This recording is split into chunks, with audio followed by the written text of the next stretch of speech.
Hello friends, स्वागत है मेरे यूट्यूब चैनल एजुकेशन हब पे, जिसमें मैं आपको 4 चैप्टर कंप्लीट करवा चुका हूँ सब्जेक्ट साइंस के। हाई स्कूल के 4 चैप्टर कंप्लीट करवा चुका हूँ। 5वें चैप्टर का पार्ट 2, जिसमें हम पढ़ाएंगे आपको मेंडलीफ की आधुनिक आवर्त सारणी। और फर्स्ट पार्ट में हमने पढ़ा था तत्वों का आवर्त का वर्गीकरण, यानी वर्गीकरण क्या है इसको समझाया था। और न्यूलैंड्स का अष्टक नियम समझाया था, उसका एक बार रिव्यू कर देता हूँ आप लोगों के लिए। न्यूलैंड्स का अष्टक नियम ये कहता है जो दिया था उन्हें, हर आवर्त में तत्व के बाद में अपना गुण प्रवृत्ति को बदलेगा। ये पूरी वीडियो आपको देखने को मिल जाएगी, मेरी इसी सीरीज में चल रही है। इसका हम पार्ट 2 लेके आए, इसमें मेंडलीफ के आधुनिक आवर्त सारणी को पढ़ेंगे पूरा कंप्लीट तरीके से, वन शॉट में। मेंडलीफ ने अपनी आवर्त सारणी, पहले आवर्त सारणी को आपको मैं दिखा दूं और समझा दूं।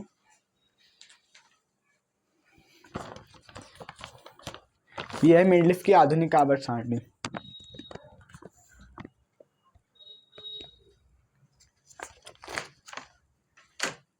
ठीक है, अब हम स्टार्ट करते हैं मेंडलीफ की आवर्त सारणी पीरियोडिक टेबल की बात। जब मेंडलीफ ने अपनी आधुनिक आवर्त सारणी को तत्वों को द्रव्यमान संख्या के अनुसार सजाने में आई परेशानी।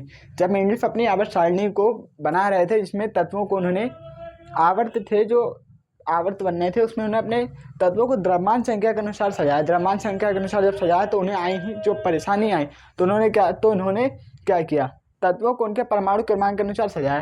द्रव्यमान संख्या के अनुसार जब उन्हें सजाया था तो उन्हें परेशानी है, तब उन्होंने क्या किया, परमाणु संख्या के अनुसार व्यवस्थित करके आवर्त सारणी का एक आधुनिक रूप प्रस्तुत किया है, जो आधुनिक रूप प्रस्तुत किया, जो आज हम पढ़ते हैं पीरियोडिक टेबल, यानी कि मॉडर्न पीरियोडिक टेबल जो पढ़ते हैं, अभी दिखाई थी आप लोगों के लिए, वो तैयार हुई। अब उन्होंने इसमें जिसके अनुसार क्या किया, तत्वों के भौतिक तथा रासायनिक गुण उनके परमाणु क्रमांकों के आवर्ती फलन होते हैं। आवर्ती फलन, अब हम ये आवर्ती फलन को जब समझेंगे, आवर्ती फलन होता है क्या, आवर्ती फलन वह एक नियत समय के बाद, यानी कि एक नियत समय के बाद में वो अपना ही बदलेगा रूप में, यानी कि जो उन्होंने कहा तत्वों के भौतिक तथा रासायनिक गुण उनके परमाणु क्रमांक का आवर्ती फलन, यानी कि जो भौतिक तथा रासायनिक गुण है वो परमाणु क्रमांक को एक नियत समय के बाद में अपने गुणों को दोहराता है। आवर्ती फलन का मतलब एक नियत समय के बाद में कोई चीज़ आपको ना दोहराना। जैसे मैंने आपको पिछली वीडियो में मैंने पढ़ाया था, आज मैंने उस चीज़ का रिव्यू कर दिया। यानी कि उस मेंडलीफ जो उन्होंने दी थी अष्टक नियम को मैंने रिव्यू किया ना, आपका जो रिव्यू हुआ क्या, मैंने आवर्ती फलन किया अष्टक नियम का। तो इसी प्रकार से तत्वों भौतिक तथा रासायनिक गुण आवर्ती फलन करते हैं, कि दिखाते रहते हैं दूसरे गुण के बाद दूसरे। जो अष्टक नियम था, 8वें तत्व के बाद फिर वो अपने गुण प्रदर्शित करता था, 8वें तत्व के बाद फिर अपने गुण प्रदर्शित करता था, ऐसे ही इसमें भी है। ठीक है, अब आधुनिक आवर्त सारणी के रूप में मेंडलीफ ने आवर्त सारणी के रूप में मेंडलीफ की एक सारणी बनाई, जिसमें 7 क्षैतिज रेखाएं हैं।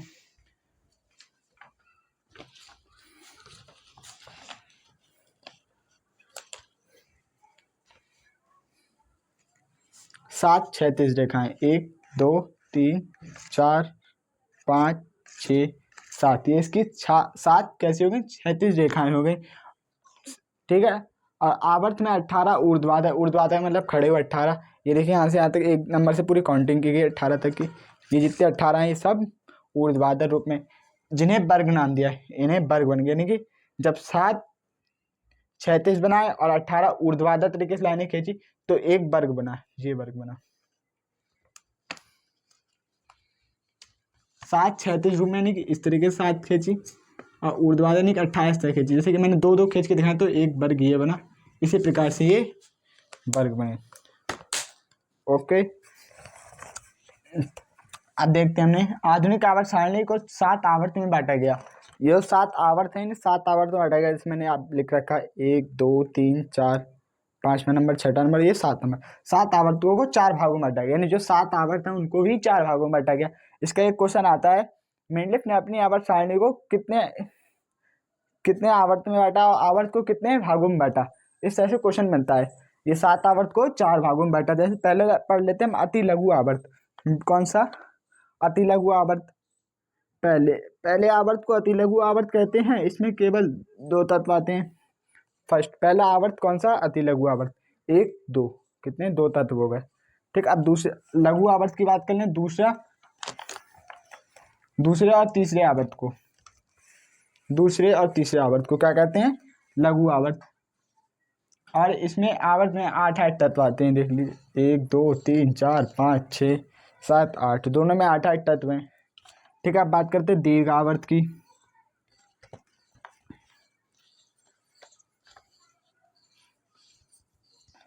चौथे तथा पांचवें तत्व को क्या कहा इन्होंने, दीर्घ आवर्त। और इसमें 18 तत्व आते हैं। देख गिन लेते हैं हम एक बार इनको, कौन सा, चौथा पांचवा, 1 2 3 4 5 6 7 8 9 10 11 12 13 14 15 16 17 18, ये 18 तत्व, ये भी ठीक है बात, ठीक है, ये इनकी 18 तत्व बिल्कुल आपको बता रहा हूँ। ये दो 18 तत्व के हो गए। अब बात करते हैं अति लघु आवर्त। छठे और सातवें आवर्त को अति लघु आवर्त कहते हैं। इनमें 32 तत्व आते हैं, ये वाला समझिए। जैसे कि हम इसकी बात करें, ये होगा 5, ये होगा छठा, ये हमारा सातवां, जिसमें हम पहले गिन के देखते हैं कितने आते हैं, 1 2 3 4 5 6 7 8 9 10 11 12 13 14 15 16 17, ये 17 इसमें होगा। अब इसी का एक भाग ये यहाँ पे दिया हुआ है, ये 17 18 19 20 21 22 23 24 25 26 27 28 29 30 31 32, ये होगा दोनों के, और इसका भाग ये दे दिया है। ठीक है, इसे बोलते हैं लेथिनाइट सीरीज और एस्टेनाइट सीरीज, ये बाद में समझाएंगे आपको। ठीक है, ये होगा 32 तत्व सातवें और आठवें तत्व को।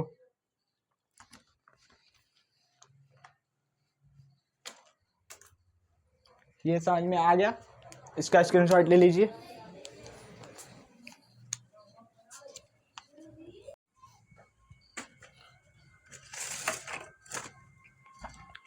उसका स्क्रीनशॉट ले लिया। अब हम देखते हैं क्वेश्चन मिडलिफ की आधुनिक आवर्त सारणी को 18 वर्गों में विभाजन किया, उसको परिभाषित कीजिए। 18 वर्ग बनाए थे, जिनमें 7 आवर्त बताए थे, उन आवर्तों को तो हमने परिभाषित कर चुके हैं। अब हम बात करते हैं इन वर्गों की। वर्गों को परिभाषित कीजिए। जैसे वर्गों को परिभाषित करने के लिए देखिए, मेंडलिफ ने अपनी आधुनिक आवर्त सारणी में 18 वर्गों में बांटा गया है। 18 वर्गों को 4 भाग में बांटे, जैसे 7 आवर्त थे, उनको 7 आवर्तों को हमने कितने भागों में बांटा, 4 भागों में। अति लघु आवर्त, लघु आवर्त, अति दीर्घ आवर्त और दीर्घ आवर्त, इसी प्रकार से हमने इनको बांटा, ए उपवर्ग, बी उपवर्ग और संक्रमण और शून्य उपवर्ग। अब देख लेते हैं हम पहले आवर्त सारणी से ही क्या कौन कौन से हैं। देखिए ए उपवर्ग, पहले हम बात करते हैं ए उपवर्ग में 7 वर्ग आते हैं। इन उपवर्गों की संख्या फर्स्ट है, सेकंड है, थर्ड है, फोर्थ है, फिफ्थ है, सिक्स और सेवेंथ ए होती है। इन्हें इन नंबरों पर रखा गया, फर्स्ट सेकंड 13 14 15 16 17, 1 2 13 14 15 16 17 नंबर पे। पहले नंबर और सेकंड नंबर पे होगा फर्स्ट और सेकंड ए। ठीक है, उसके बाद पहुंच जाए 13 14 15 16 17 और 18।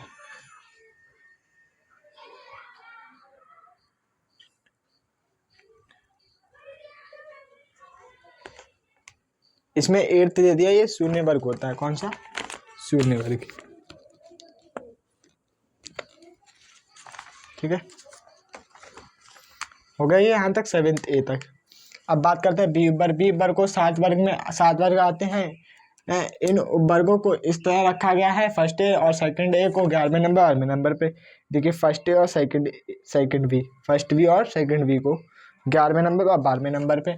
ठीक है, और third B, fourth B, fifth B और सेवेंथ बी को तीसरे, चौथे, पांचवें और छठे और सातवें नंबर पे रखा गया।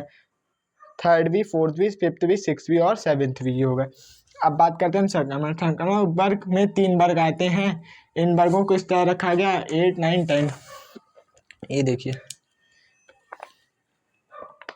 ये 3 वर्ग, ये संक्रमण वर्ग होगा। ठीक है, अब बात करते हैं शून्य वर्ग की। शून्य वर्ग एक ही वर्ग आता है जो 18वें नंबर पे, ये जो हमने अभी यहाँ पे ठीक किया था, ये हमारा शून्य वर्ग हो गया। ठीक है, समझ में आ गया।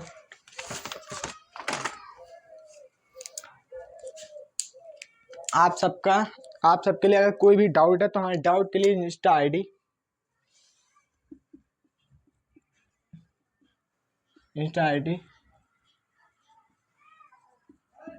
एजुकेशन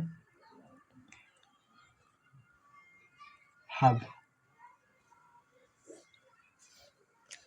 एजुकेशन हब पर कोई भी मैसेज हमें कर सकते हैं, कोई भी डाउट है तो, ठीक है। और ये आज हाई स्कूल का फर्स्ट पार्ट रसायन विज्ञान पूरा ही कंप्लीट हो गया। स्क्रीनशॉट ले लीजिए।